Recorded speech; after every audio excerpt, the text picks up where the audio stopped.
ल हेर्नु है माछा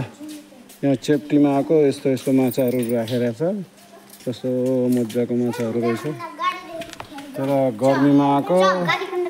बिजोग हुँदो रहेछ हो यस्तो गर्मीमा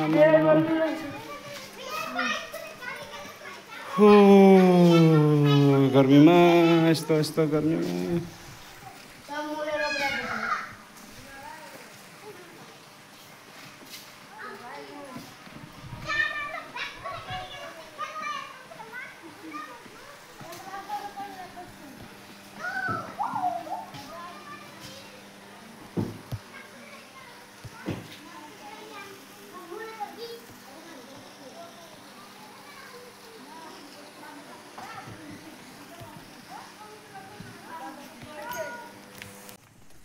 यत्तेरिका आज चेप्टी घुम्न आएको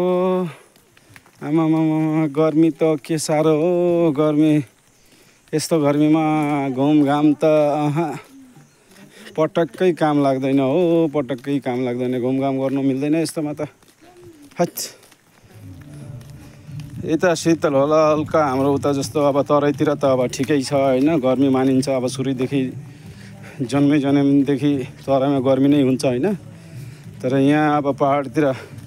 यसो हल्का चिसो फिसो होला भनेर सोचेको थिएँ तर त्यस्तो रहेनछ गर्मीमा बिजेक हुने भयो गर्मी अत्यन्तै गर्मी भइरहेछ है